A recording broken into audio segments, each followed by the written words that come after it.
amigas. Dosimetria pornô, como disse o Reinaldo Azevedo, foi aprovada no Senado por 48 votos a 25. É uma aberração. É inconstitucional, de cabo a rabo. Vamos assistir a reportagem do UOL. Aproveitar que você deu uma boa deixa aqui pra gente, um gancho bom. Vamos chamar o professor Gustavo Sampaio, ele é professor de Direito Constitucional, está aqui conectado conosco também. Já pode até pegar a sua ideia e fazer uma pergunta para o professor, Dani.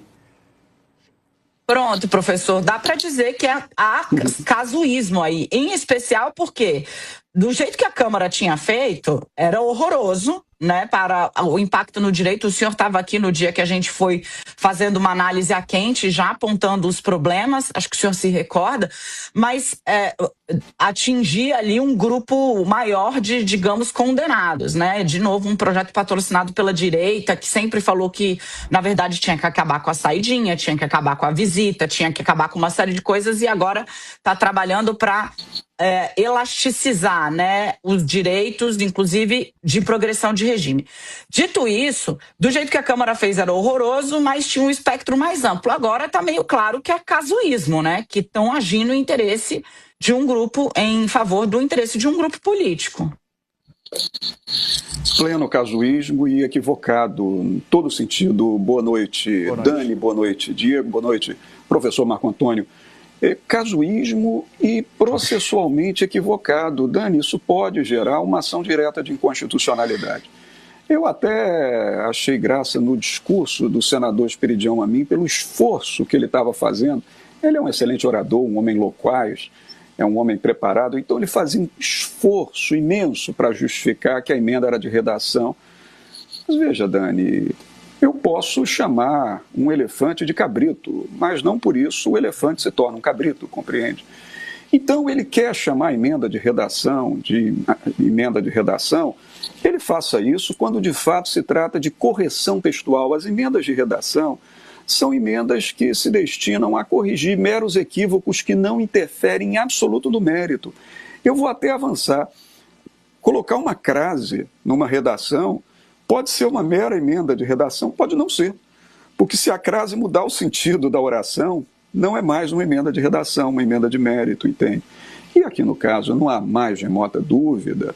É claro que quando a Câmara dos Deputados aprovou o PL, excluiu e teve o cuidado de excluir crimes hediondos praticados em sede de reincidência, outros crimes, previu tudo isso no projeto de lei 2162, a Câmara simplesmente esqueceu de fazer outras exclusões, em que pese o fato que você falou também, Dani, e que é muito assertivo e correto, de que o legislador ele legisla genérica e abstratamente. Ele não deve legislar em concreto, salvo em casos excepcionais. Mas eu também não chego a dizer que ele não tem esse poder, não, Dani. Ele até tem esse poder. Agora, se a Câmara se esqueceu de colocar as exceções de alguns crimes, como crimes contra a administração pública, crimes ambientais, e o Senado, verificando a necessidade da exclusão desses delitos para não lhes minorar a fração mínima de progressão do regime fechado para o regime semiaberto, porque é disso que se trata. Esse projeto altera o Código Penal no capítulo dos crimes contra o Estado Democrático de Direito e altera a Lei de Execução Penal no artigo 112, que fixa aqueles percentuais em que o apenado progride do regime fechado para o regime semiaberto. Então, se o Senado realmente entende que esses outros crimes esquecidos tinham que ser inseridos no projeto para não se permitir a progressão de regime apenas em 16%, então, evidentemente que esse projeto teria que ter voltado para a Câmara dos Deputados. E aí, para concluir, Diego, a inconstitucionalidade, é importante dizer, ela pode ser substancial, material, em geral quando ela ataca norma constitucional federal.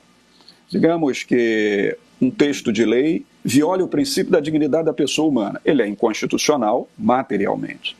Mas também existe a inconstitucionalidade formal, que se divide em duas espécies. A inconstitucionalidade formal orgânica e a propriamente dita. A orgânica ocorre quando o órgão legislativo legislou sem competência. É aquele caso em que uma Assembleia Legislativa de um Estado legisla em matéria federal ou o Congresso Nacional legisla em uma matéria privativa do Estado, inconstitucionalidade orgânica. Mas temos a propriamente dita, que é a de vício de procedimento. E nesse caso, para mim pelo menos, é claríssima a inconstitucionalidade formal propriamente dita. Esse texto de lei poderá chegar às barras do Supremo Tribunal Federal.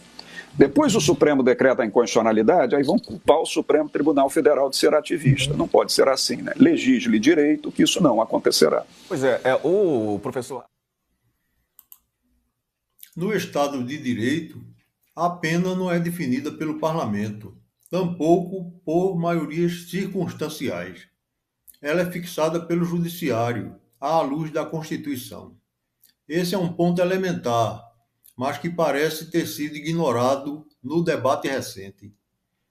O processo legislativo é conhecido. O Congresso aprova leis ou emendas. O Executivo pode sancionar ou vetar. E o próprio Parlamento pode derrubar o veto. Nada disso, porém, encerra a discussão. A palavra final não é política, é constitucional. Cabe ao Supremo Tribunal Federal, provocado por atores legitimados, exercer o controle de constitucionalidade. Quando a norma viola a Constituição, ela simplesmente não produz efeitos. Não por decisão voluntarista do tribunal, mas porque a Constituição ocupa o topo da hierarquia normativa. É exatamente nesse ponto que as mudanças aprovadas no Senado colidem com o sistema constitucional. A dosimetria da pena não é um ato legislativo, nem um instrumento de política criminal de ocasião. Trata-se de um ato jurisdicional, praticado no caso concreto, mediante fundamentação individualizada. O artigo 5º, inciso 46 da Constituição é explícito ao consagrar o princípio da individualização da pena, justamente para impedir automatismos e fórmulas rígidas que transformem o julgamento penal em procedimento mecânico. Quando o legislativo tenta impor critérios matemáticos, travas automáticas ou limites inflexíveis para a fixação da pena, ele ultrapassa o campo da normatividade abstrata e invade o núcleo essencial da função jurisdicional. Isso não é aprimoramento legislativo, é interferência indevida entre poderes. A separação de poderes não é uma formalidade retórica, mas uma cláusula estrutural do regime democrático. Sem ela, o sistema entra em colapso. Há ainda um vício mais profundo. A Constituição exige proporcionalidade, razoabilidade e motivação concreta na aplicação da sanção penal. Engessar previamente aumentos ou reduções de pena elimina a possibilidade de ponderação judicial e produz distorções evidentes, punições desproporcionais, decisões padronizadas e penas moldadas mais por disputas políticas do que pelos fatos dos autos. Isso afronta o devido processo legal em sua dimensão material. Até outra oportunidade, amigos e amigas. Dê o like, compartilhe esse vídeo e se inscreva no nosso canal do YouTube, @Jornal na Voz. É de graça. E, por favor, compre-me um café. Olá, nos ajude a lhe dar informação de qualidade e com a melhor apresentação.